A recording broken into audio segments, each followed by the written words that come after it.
Entonces vamos a ver los factores que controlan el crecimiento poblacional. Les decía que hay dos tipos que son intrínsecos o internos y extrínsecos o externos a las poblaciones. Entonces, intrínsecos son la competencia con los organismos de tu propia especie, la proporción entre individuos fértiles e individuos no reproductivos y la proporción de sexos, entre otros, porque también puede haber factores genéticos, etc. Los extrínsecos o externos son la competencia con otras especies que puedan tener semejantes nichos ecológicos y utilizar recursos semejantes, la depredación, las enfermedades o organismos patógenos, como bien sabemos, y muchos factores abióticos que pueden ser las temperaturas, las humedades, la longitud del día-noche, etc. Bueno, imaginen que en un barco que hay muchísimas personas, así como del tamaño del Titanic, hay un naufragio en alta mar y los sobrevivientes se dispersan a 5 islas. Ahora imaginen que estas 5 islas son muy parecidas en cuanto a tamaño, los recursos naturales, los refugios para sobrevivir, etcétera, ¿no? Vamos a poner que no hay diferencias en este aspecto. Y vamos a asumir que estos sobrevivientes que van a fundar nuevas poblaciones, su futuro crecimiento poblacional, solo se deben a causas intrínsecas. Ahora imagínense este escenario. Los sobrevivientes se dispersan, bueno, en la primera isla o en la isla 1 llegan 20 personas, 50% son hombres y 50% son mujeres, pero todas las personas por alguna razón tienen más de 60 años. En otra isla también son 50% femeninos y 50% masculinos, pero todos son menores de 12 años. Fíjense, siempre llegan 20 personas a fundar las islas. En otra isla hay 20 personas, otra vez 50% son hombres, 50% son mujeres, pero tienen entre 20 y 30 años. En otra hay 20 personas, también entre 20 y 30 años, pero solamente una es mujer, o sea, 19 hombres y una mujer. Y en otra también hay solamente 10 personas, bueno, pueden ser 20, no importa el número inicial, también entre 20 y 30 años, pero solo una de esas personas es hombre, ¿no? Entonces, ahora sí, ustedes explíquenme, si ya vimos que todos los factores externos a la población inicial van a ser muy parecidos, díganme dónde esperan que haya mayor crecimiento poblacional a futuro inmediato y dónde esperan que haya menor. En la 3. A ver, en la 3, acá. ¿Por qué dices eso? Porque, bueno, podemos decir que en el caso de la primera, pues prácticamente la población no es viablemente reproductiva porque ya tienen pues una edad mayor. En el caso de la segunda, pues son inmaduros reproductivamente. O sea, todavía no, o sea, como que la reproducción no sería la adecuada. En cambio, en la 3, pues tenemos tenemos que es la edad, pues donde podemos decir que los organismos ya son viablemente reproductivos y pues es más seguro, por así decirle, que pues puedan pues dejar descendencia. En el caso de la 4, pues tenemos que prácticamente es solamente una mujer, entonces pues sería similar como con el del hombre, porque pues en el caso de que solamente sea una mujer, pues va a depender mucho de la fecundidad que tenga la mujer. Y en el caso de las 5, pues va a depender bastante pues de la fertilidad que tiene solamente ese hombre. Entonces yo diría que pues, me voy por la 3. Ok. De todas maneras, una sola mujer no puede ser más fértil que 10 mujeres de la misma edad. Vamos a poner que no haya muchas diferencias en cuanto a la salud, y son 20 a 30. O sea, tienes razón en eso, efectivamente. En el caso del hombre, a lo mejor, efectivamente, si no tienen ningún problema de fertilidad, eh, pues a lo mejor sí puede dejar embarazada más de una mujer al año, pero tampoco a las 20, ¿no? No lo creemos. Entonces, muy bien. Vamos a seguir con este tema. En el caso de la isla 1, de la 2, donde todos son menores de 12 años, ¿qué esperaríamos que pasara con ese crecimiento poblacional a lo largo del tiempo? Tal vez que se mantenga por unos años y después pueda ir aumentando. ¿Por qué creen que aumentaría? De forma exponencial, ¿no? Cuando Ajá. ya ¿Por qué esperan que aumente? vayan alcanzando una edad reproductiva con el tiempo.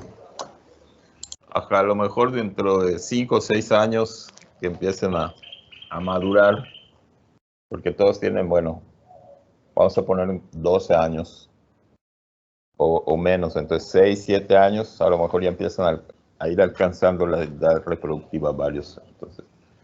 Entonces, esto que es muy fácil de imaginar con los seres humanos porque estamos muy familiarizados con los ciclos de nuestras especies, pues es lo que pasa con todas las especies. El crecimiento futuro o inmediato de la población depende de su estructura. La estructura acuérdense que la estructura era la proporción de organismos en cada edad o en cada etapa de su ciclo biológico, ¿no? Entonces acá nos es muy claro porque conocemos el ciclo de vida del ser humano y sabemos que, bueno, los niños de 12 años normalmente, sobre todo los menores de 12 años, bueno, el promedio, vamos a decir, pues todavía no son viables para reproducirse. Y también sabemos que las personas de 60 años, ¿verdad? Y acá sin ser discriminativos, sobre todo las mujeres, que son las que llevan la mayor carga en la reproducción humana, pues también es muy difícil que se reproduzcan, ¿no? Y que, bueno, que sabemos que la etapa más reproductiva, y otra vez sobre todo de las mujeres, está de más de 18 años y entre 30 años, ¿no? A lo mejor todavía se pueden reproducir un poco antes y un poco después, pero la etapa donde alcanzan su mayor reproducción o su mayor fecundidad en promedio es en esas, ¿no? Pero imaginémonos que eso pasa con todas las especies, sobre todo con todas las especies que tienen reproducción sexual, ¿no? Si tenemos muchos organismos que ya están cerca, bueno, por ejemplo, hablamos en la isla 1, aparte de que su reproducción va a ser lenta, pues ya estamos más cerca. Actualmente, cuando estamos en las ciudades o en los lugares civilizados del mundo, pues el ser humano pues vive mucho más de 60 años. Pero también ya están más cerca de lo que vive un ser humano de manera natural, ¿no? Pero también, imagínense una persona de 60 años fuera de la civilización, pues ya no va a tener sus pastillas para la presión, ya las empezamos a necesitar, ¿no? Que si pastillas para la presión, que si lentes para la vista cansada, que si ayuda para caminar, etcétera, ¿no? No todos efectivamente, pero pues empiezan a aumentar los problemas de salud. Entonces, aparte de que esperamos que no se reproduzcan mucho, también esperamos que haya una disminución, ¿no? Por lo menos, a lo mejor no inmediatamente, pero dentro de 10, 15 años, que empiece a haber una disminución. Entonces, bueno, todos estos factores Bueno, eso más que factores. Todo esto tiene que ver con la proporción, vamos a decirlo, machos y hembras, aunque estemos hablando de la especie humana, de la proporción de machos y hembras, pero también de la proporción de organismos por edades. Lo que vamos a ver en las poblaciones, bueno, en las poblaciones humanas no va a ser cortes así tan precisos, sino que va a ser una mezcla, ¿no? Vamos a tener a lo mejor 20% de niños, 10% de personas, adultos jóvenes, 15% de adultos más maduros y X porcentaje de adultos ya mayores, ¿no? Entonces, y dependiendo del porcentaje de organismos que estén en la edad o en la etapa reproductiva y de sus edades, pues, y de su, digamos, y de la proporción de sexos, pues vamos a esperar diferentes tasas de crecimiento a corto plazo. Desde luego, las proyecciones de crecimiento se van a modificar si en lugar de que las islas fueran todas semejantes en cuanto a recursos y enemigos naturales y refugios, etcétera, pues supiéramos que en alguna hay malaria y mosquitos que son los que la transmiten. En otras islas hay grandes depredadores, en algunas hay escasez de agua o algún otro recurso. Entonces, allá ya serían factores externos.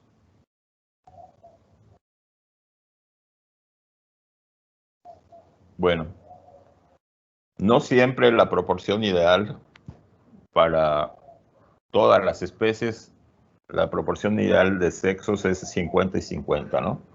En edad reproductiva. Muchas veces sí, pero no siempre. Piensen, por ejemplo, en las abejas, que solo necesitan una reina y muchísimos zánganos, pero que los zánganos solo cumplen su función, que es fecundar a la reina y luego se mueren. De hecho, los matan, ¿no?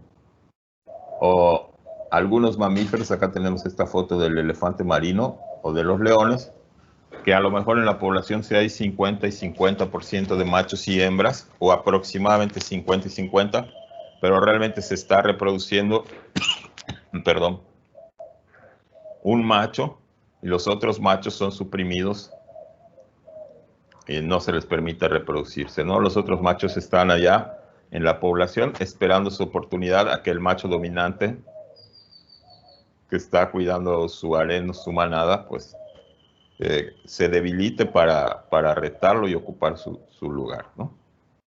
En el caso de las plantas, pues el polen de una sola flor puede polinizar a muchísimos congéneres.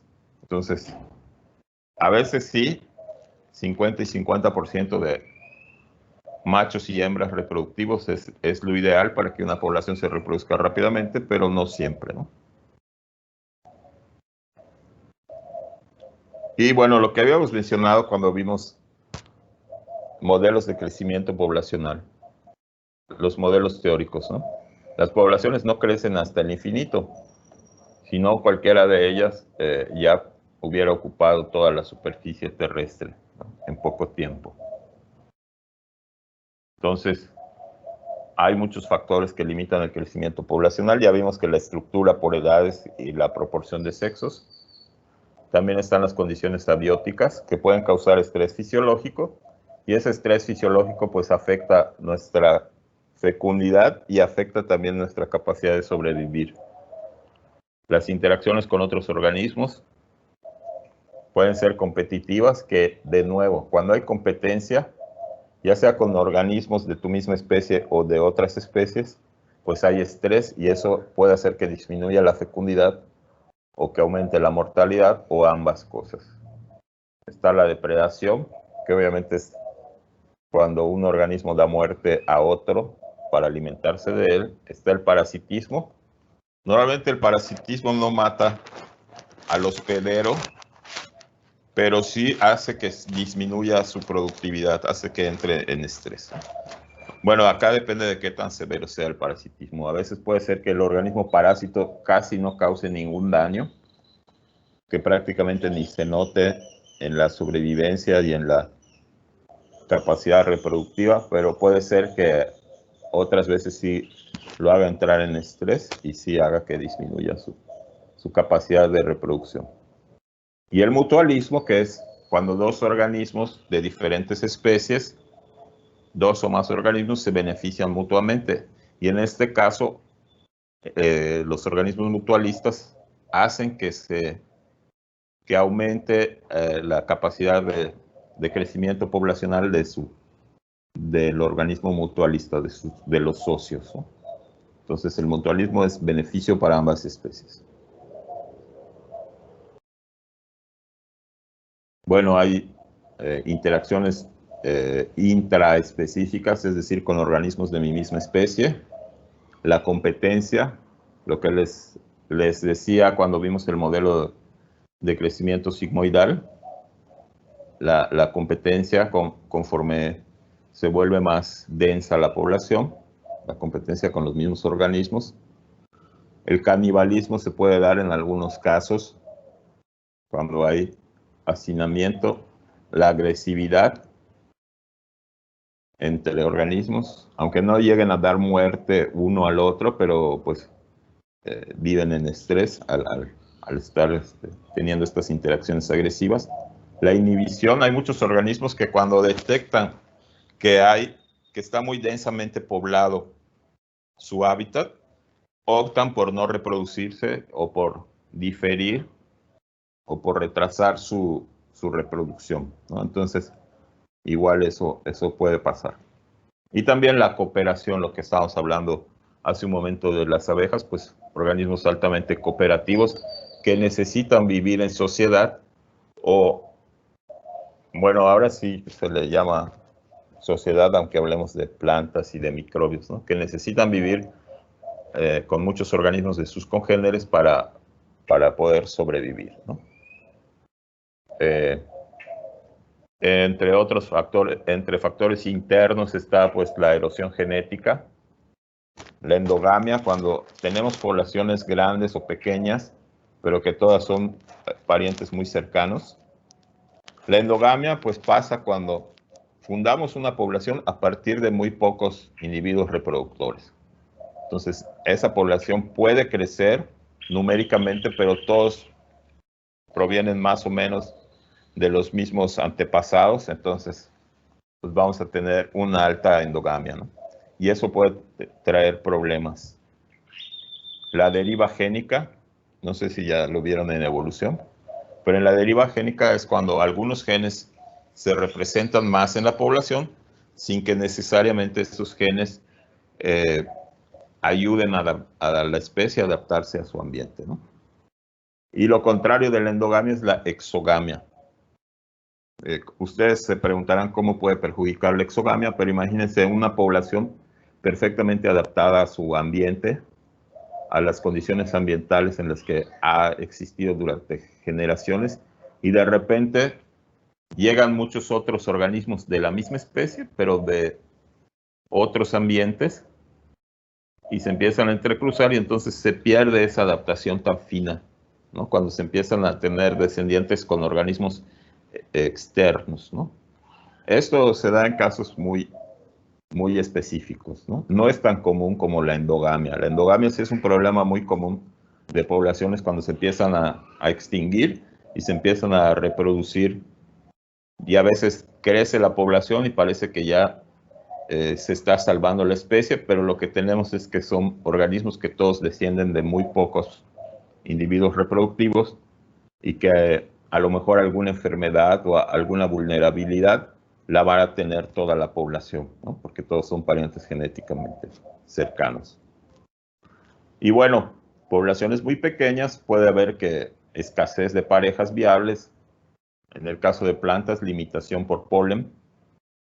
Si tenemos poblaciones muy pequeñas, acuérdense que a veces, no siempre, pero a veces el polen viaja por el viento de manera aleatoria, y si hay pocos individuos, se produce poco polen, y ese polen tiene pocas probabilidades de alcanzar el órgano reproductivo femenino para formar la semilla, ¿no? Bueno, los factores afectan las tasas de reproducción. las tasas de mortalidad, por lo que habíamos visto en los modelos de crecimiento denso-dependiente. Se afectan las tasas de reproducción y se afectan las tasas de mortalidad, ¿no? Tanto factores internos como externos afectan estas dos variables. También se puede afectar la velocidad de crecimiento individual cuando hay escasez de recursos o cuando hay mucho estrés. Ese estrés crónico hace que sea más lento el desarrollo y el crecimiento de los organismos. Entonces, ese estrés crónico se puede ver al hacinamiento, pero también se puede ver a exceso de parasitismo, o se puede deber a que el organismo está siendo sobreexplotado por sus depredadores, etc., ¿no? Y bueno, se ve reflejado en las tasas de crecimiento poblacional. Ya habíamos visto las tasas finitas y las tasas y las tasas instantáneas. Y eso pues en la densidad o tamaño de la población. Esta maraña de ideas, esta red semántica de todos los factores que afectan a las poblaciones.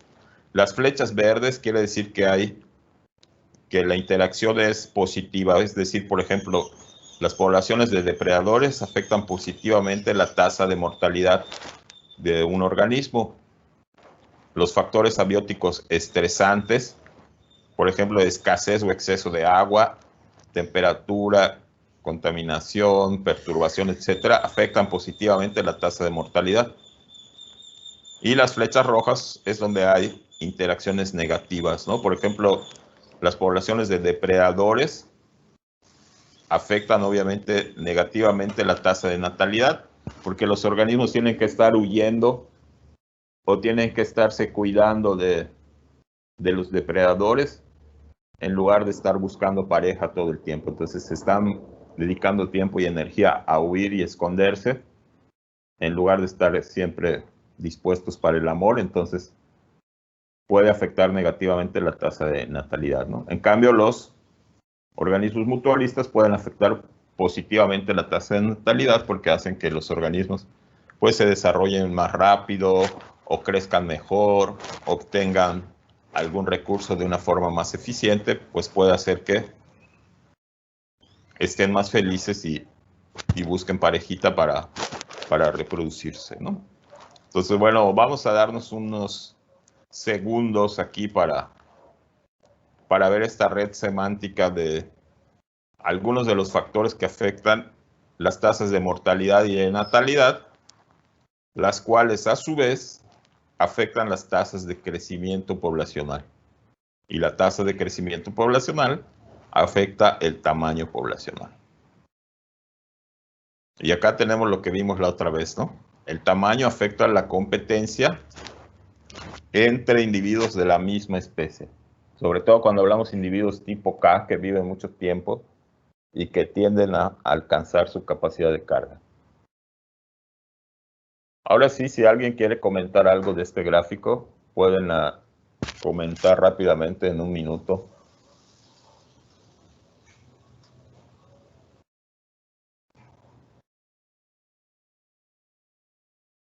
Ok. Bueno, luego, si quieren, regresan cuando revisen la clase grabada, pueden checar esta red semántica. ¿Cuáles son los límites a la reproducción? A ver, alguien que me lo lea, que ya se me está secando la garganta.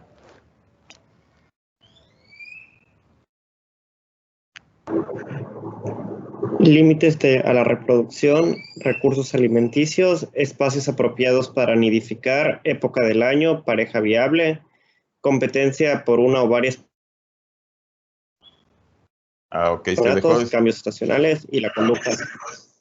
Ok, bueno, acá tenemos algunos de los límites de la reproducción. Algunos son internos y algunos son externos, ¿no? Recursos alimenticios serían externos.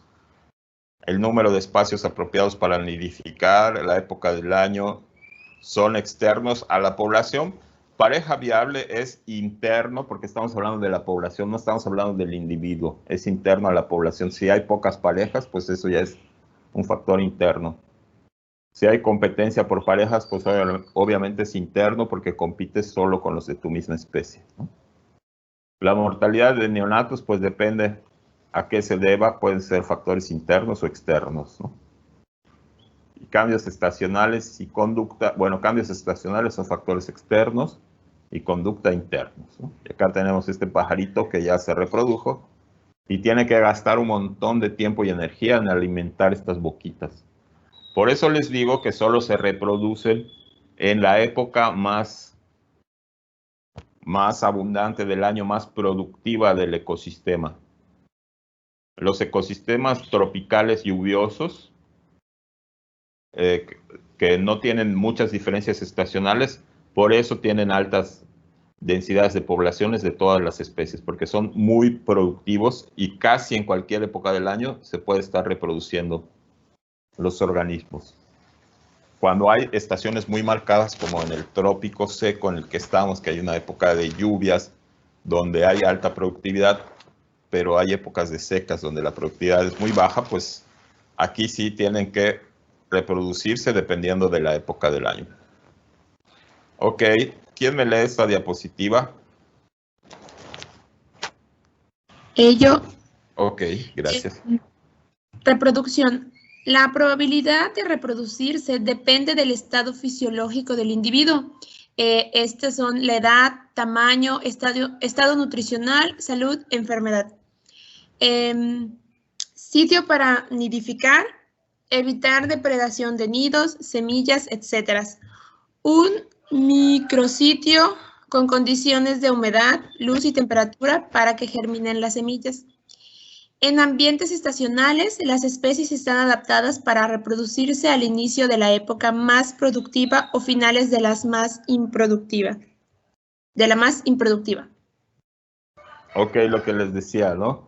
Aquí los organismos empiezan a buscar parejita, a lo mejor inician su gestación o inician la fecundación al finales de la época de secas, para que cuando estemos en la plena época de lluvias, que es la más productiva, o a finales de la época de lluvias donde hay alta productividad, pues puedan tener a sus bebés, ¿no? Porque tener bebés es lo más costoso energéticamente, tanto para seres humanos como para organismos animales y vegetales, es lo más energéticamente costoso, ¿no? Entonces tenemos que estar en un ambiente favorable, altamente productivo. Y se toman en cuenta todo eso, ¿no? Los sitios apropiados para nidificar, para que el bebé nazca en un ambiente favorable y protegido, y bueno, donde no haya tantos depredadores. Lo que vamos a ver a lo largo de esta plática, ¿no? Vamos a ver que los depredadores influyen no solo matando a sus presas, sino modificando su conducta. Ok, ya, ¿alguien más que me lea esta?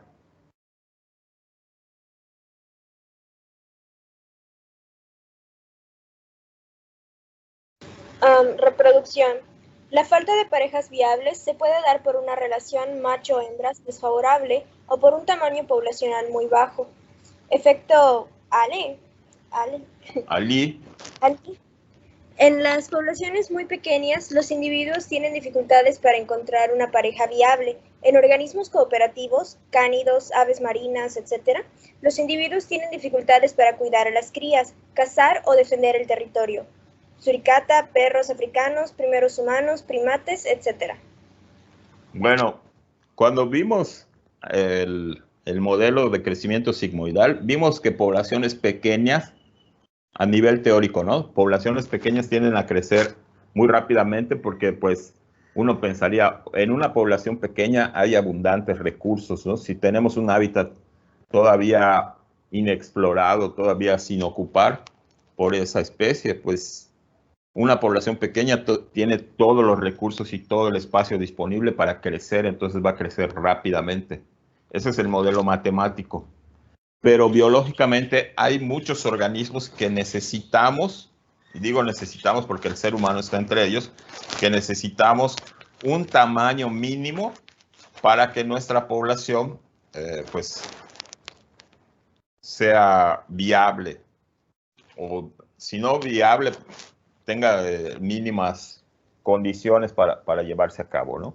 Por eso lo que les decíamos, por esta cooperación que hay, ¿no? Entonces, imagínense a los primeros homínidos. Un humano solo no hubiera hecho nada, lo hubieran depredado, le hubieran robado sus alimentos por otros organismos más fuertes o más o con diferentes armas a las que físicamente tenemos nosotros, ¿no? El éxito del ser humano es que es un ser social, ¿no? Siempre decimos, el éxito del ser humano es que es muy inteligente, pero una persona muy, muy inteligente, solita en la selva perdida, pues a lo mejor sobrevive un poquito mejor que una persona tonta, pero tarde o temprano cae, ¿no? El éxito del ser humano es que es social.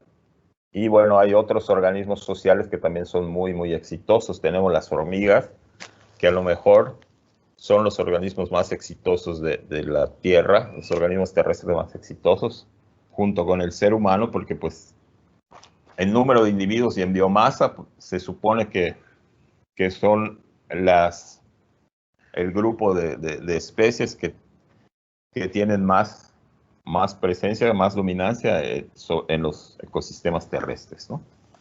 Entonces tenemos este efecto Ali, un ecólogo que se apellida Ali,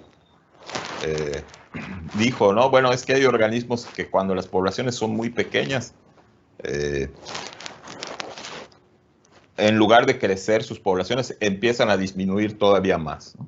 Y se debe a esto, ¿no? A que hay dificultades para encontrar parejas, si los organismos están muy dispersos, o en el caso de organismos cooperativos, pues al no haber esa cooperación, lo que tenemos es pues que disminuye la fecundidad y que aumenta la mortalidad, ¿no? Y lo que hablábamos hace un momento, la limitación por polen, eso es algo muy real, ¿no? Cuando disminuye mucho los tamaños poblacionales de las especies de plantas, de las poblaciones de plantas, pues puede haber dificultades para que el polen de una alcance a otros individuos. Incluso aunque se sirvan de polinizadores que visiten, que sean fieles y que visiten siempre la misma especie, pues también los polinizadores tienen sus limitaciones, ¿sí? Viajan 200, 300 metros, algunos polinizadores grandes podrán viajar kilómetros, pero acuérdense que los polinizadores lo que buscan es optimizar su forrajeo, no buscan polinizar lo más eficientemente posible a las plantas, lo que buscan es la mayor cantidad de energía por esfuerzo. Entonces, bueno, esa escasez por polen o esa limitación por polen se puede meter dentro del efecto Ali. En poblaciones pequeñas el polen no llega siempre o no llega en las cantidades en las que debería de llegar al estigma de las flores. Ok, bueno, tenemos acá otro gráfico, ¿sí? Este es más como un árbol de decisiones, ¿no? Dependen del tamaño poblacional. Acá lo ideal es que una población tenga crecimiento constante o que sea más o menos estable, que tenga pequeñas fluctuaciones. Una población demasiado grande puede entrar en alta competencia intraespecífica y disminuir su tamaño. Lo que vimos hace un momento y que también lo vimos cuando vimos el modelo sigmoidal de crecimiento. ¿Mira? Pero si esa competencia es estabilizadora, el efecto desaparece en cuanto disminuye la población o aumentan los recursos, ¿no? Por esas fluctuaciones también que tienen el ambiente, ¿no? Entonces, bueno, una población demasiado grande puede desestabilizar a la población, pero también puede ser que si el tamaño disminuye de una forma no muy drástica, se estabilice otra vez el tamaño poblacional.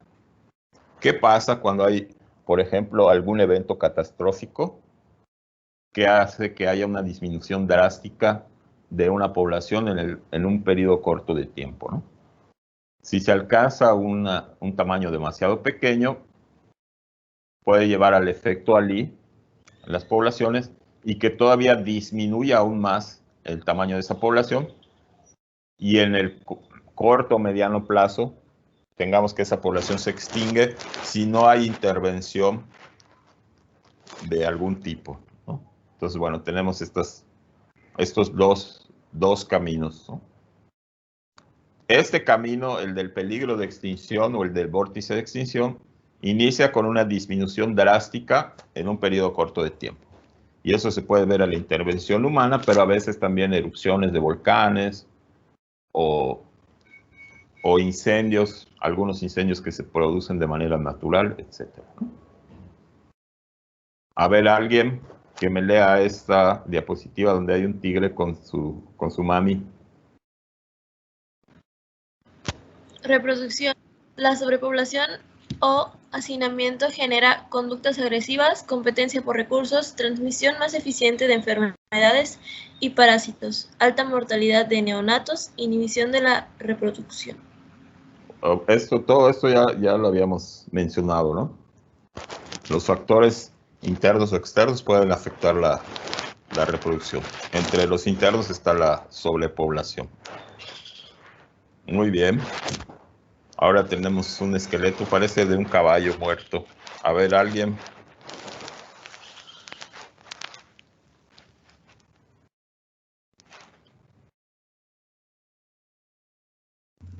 Pues es mortalidad, Sí. el estrés, la competencia, la depredación, parasitismo y enfermedades.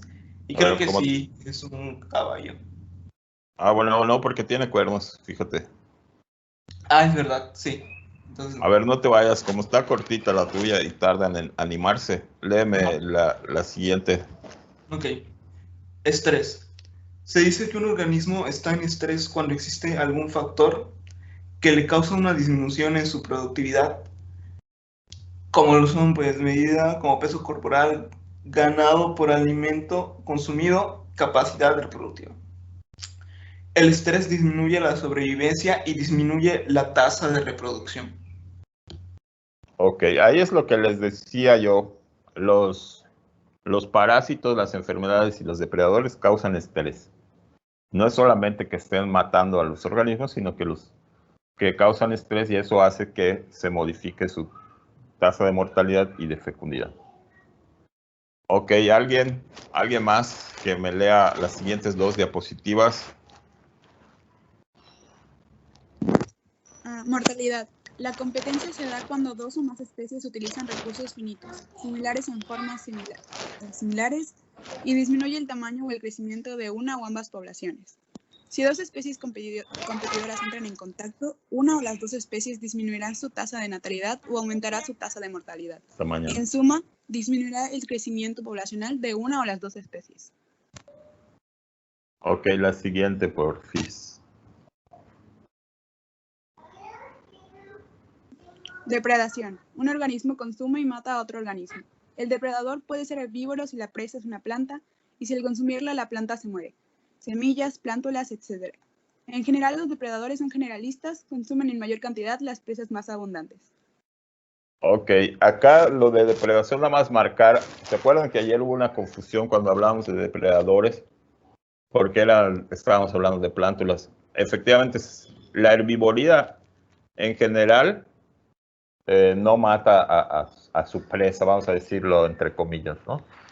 La jirafa no mata a los árboles o en general no los mata, sino que se come algunas hojas de cada árbol. Pero cuando se trata de plántulas o de semillas, esos consumidores de tejido vegetal, pues efectivamente causan la muerte de los individuos de los que se alimentan, y entonces sí estamos hablando de depredación. Sí, pero es algo que se utiliza nada más en ese contexto y causa mortalidad, ¿no? Ok, a ver, ¿alguna otra persona? Mortalidad. En general, la depredación causa poco efecto en organismos con muy altas tasas de natalidad y periodos de crecimiento exponencial, supongo. Puede causar un alto impacto en organismos tipo K, aunque estos presentan adaptaciones conductuales o de otro tipo para defenderse, huir, camuflarse, agruparse para defenderse o avisar, etc. Bueno, acá no es en balde. ¿Por qué creen que puse esta foto de los elefantes con el elefantito?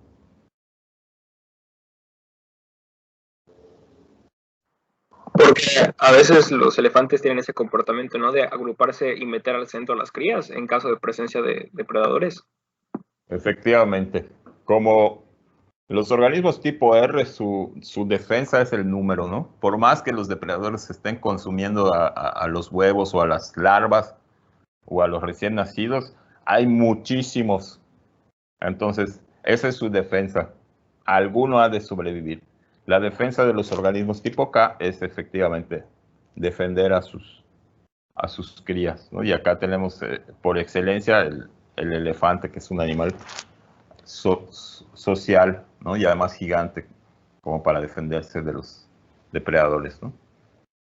Acá tenemos otro organismo que tiene la otra defensa que les digo. Son muchísimos los News o las Wild Beast, pero no quiere decir que sean bestias salvajes, sino que es la bestia de Wild, que se supone que creo que el primero que la descubrió se apellidaba Wild.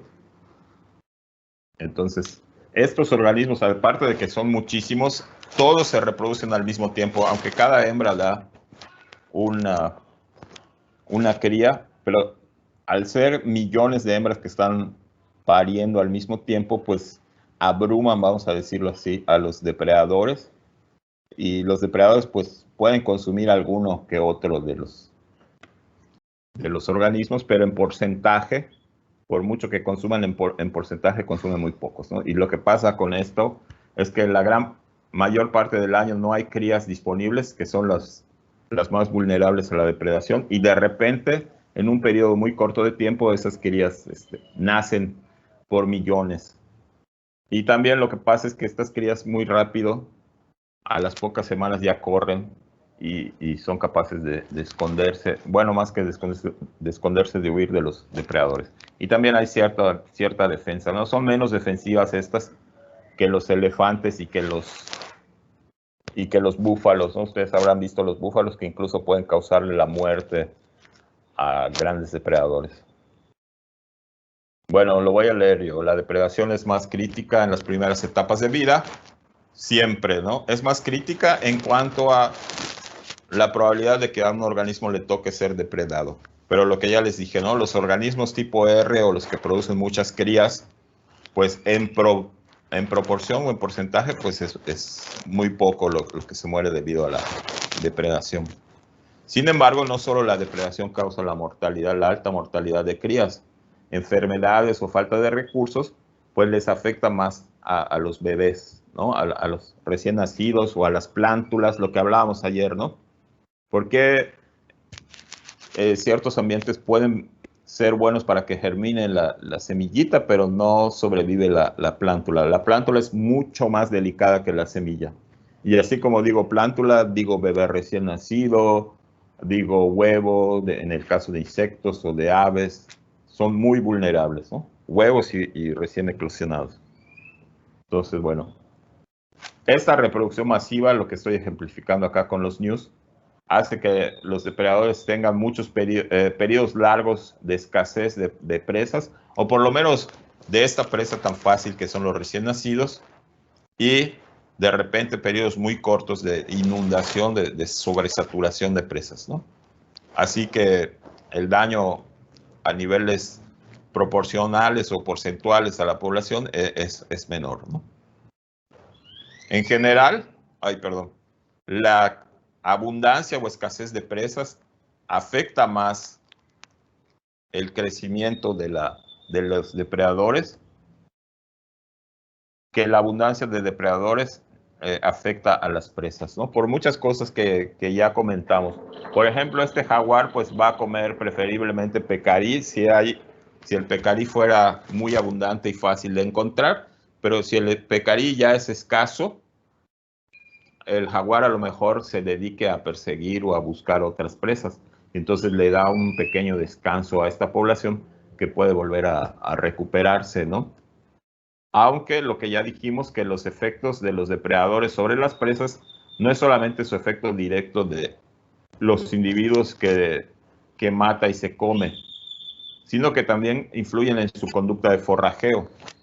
Y en su conducta de forrajeo, en su conducta para elegir dónde vivir, en su conducta para elegir pareja, ya dijimos pues que va a dedicar más tiempo y esfuerzo a huir de depredadores, pues le dedica menos tiempo y energía a buscar novia o novio, ¿sí? Y no solo afecta su conducta, sino que pues afecta su evolución, ¿no? Y entonces lo que vemos es depredadores y presas que han evolucionado juntos a lo largo de muchas generaciones, pues vemos que las presas desarrollan defensas para evitar ser depredadas, pero esas defensas también cuestan energía, ¿no? Y tiempo, lo que les decía, ¿no? Entonces, son adaptaciones o son inversiones de energía y de tiempo que van a dejar de dedicar a otras actividades para dedicarlas a huir de los depredadores, ¿no? Entonces, el depredador es un efecto tanto a corto plazo, pero a largo plazo, ¿no? Y va más allá de cuántos individuos logra matar. También están los parasitoides, que son un tipo especial de depredador. ¿Alguien sabe qué es un parasitoide? Que suena como semejante a parásito. Pues en este caso tenemos una avispa parasitoide, puede ser inmovilizan a sus presas y adentro les depositan a sus crías, huevecillos. ¿Y cuál es la diferencia con un parásito? Que normalmente el parásito llega solo al huésped, ¿no? Puede ser, pero hay parásitos que te pueden ovipositar. No sé, tendría que revisar, pero hay una más importante. ¿Que matan a su huésped? ¿Quién los mata? El parasitoide. Ajá. Y el parásito normalmente no. Tiene que ser casos excepcionales, pues sí, un organismo hiperdebilitado por otras razones puede llegarse a morir por el estrés que le causa un parásito. Pero en general a los parásitos no les beneficia matar a su huésped, ¿no? O por lo menos tienen que reproducirse antes de matar a su hospedero, perdón. En cambio, el parasitoide siempre un ataque de parasitoide va a producir la muerte de la presa, ¿no? O cuando es exitoso ese ataque. Y no se le llama depredación. ¿Por qué no se le llama depredación?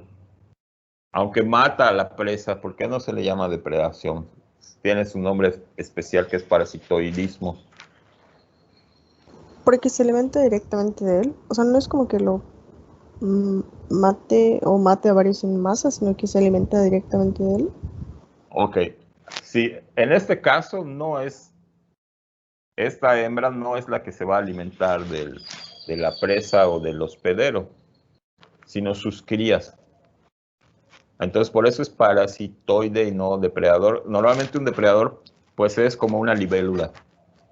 Atrapa a su presa y se la come. El mismo animal que la atrapó se la come y aprovecha esa energía. En muchos casos, los parasitoides son o himenópteros, avispitas, como en este caso, hay dípteros y hay otros, ya no me acuerdo qué otros organismos pueden ser parasitoides. Pero en este caso utilizan a los hospederos para alimentar a sus larvas. Entonces ovipositan dentro o cerca o sobre, encima o dentro del tejido del organismo o muy cerca, pero el que se va a comer a la presa va a ser la progenie, los descendientes. Normalmente muchas veces los adultos se alimentan de néctar floral, de líquidos azucarados que producen las plantas, incluso a veces de la hemolinfa, cuando causan la picadura, causan pequeñas heridas. Pueden, no sé si todos, Tendría que preguntarle a un experto, pero algunas veces se alimentan un poquito de esa hemolinfa, pero no es que los ataquen para matarlos y aprovechar esa energía, sino que al contrario, no les conviene matarlos, les conviene que el hospedero se quede vivo un tiempito para que se vaya alimentando su cría y no haya tanto peligro, ¿no? No le conviene que se muera muy rápido el hospedero para que no se empiece a descomponer y su cría pues tenga tiempo de desarrollarse. Entonces esa es la diferencia principal, ¿no? Son organismos, acá dice son depredadores. Está eso, ¿no? Biológicamente no depredan, pero poblacionalmente es como si depredaran porque matan al organismo que atacan, individuo que atacan, exitosamente lo matan. Entonces, si lo vemos desde el punto de vista poblacional, es una depredación. Mataste al individuo al que atacaste exitosamente. Pero si lo vemos desde el punto de vista biológico, pues no es depredación porque no te lo comiste y no aprovechaste sus tejidos para tu organismo, para que te sirvan de fuente energética y de materiales, etc., ¿no? Pero bueno, si los llamamos depredadores desde el punto de vista poblacional, son muy efectivos controlando poblaciones tipo R. ¿Por qué? Porque como son muy especializados, aunque quede uno o dos en el sistema, como un sabueso, lo va a estar rastreando donde se encuentre, lo tiene que parasitar porque no es generalista solo poquitas especies muy emparentadas, incluso hay parasitoides que están especializados en una sola especie, son los que pueden utilizar. Entonces, están entre los pocos depredadores que pueden controlar organismos tipo R. Por eso son tan exitosos muchas veces, no siempre, pero por eso son tan exitosos en el control de plagas, ¿no? Porque tú metes un organismo que es muy específico, en lugar de rociar insecticida que te va a matar insectos benéficos, insectos plaga y te va a contaminar el agua, etcétera. Tú metes un organismo especializado en un tipo de plaga y estás seguro que no te va a atacar y no va a afectar a otro tipo de organismos, ¿no? Al menos directamente no los va a afectar. Lo que les decía, en general son muy especializados, tienen mecanismos de búsqueda y detección muy desarrollados. Les decía que son como sabuesos, están buscando activamente los rastros visuales y olfativos de sus presas. Sus poblaciones pueden fluctuar de acuerdo a cómo fluctúan las poblaciones de sus presas. Si sus presas crecen, de hecho, cuando las presas crecen explosivamente, es cuando ya dejan de ser buenos controladores, ¿no? Porque crecen un poco más lentamente que las poblaciones de presas. Entonces ahí tenemos que utilizar otro tipo de estrategias de control que pueden ser depredadores más generalistas. Cuando las presas son hiperabundantes, podemos utilizar otras medidas. Y cuando las presas ya tienen poblaciones no tan abundantes, ya los depredadores generalistas ya no les van a hacer caso, porque los depredadores generalistas se van más por las presas más fáciles o más abundantes de encontrar. Entonces, estos lo que hacen es que mantienen las poblaciones a niveles que no se van a salir de control, ¿no? Y bueno, son depredadores, pero también son tipo R, lo que quiere decir que pueden crecer más rápidamente que depredadores tipo K o que sean más tipo K.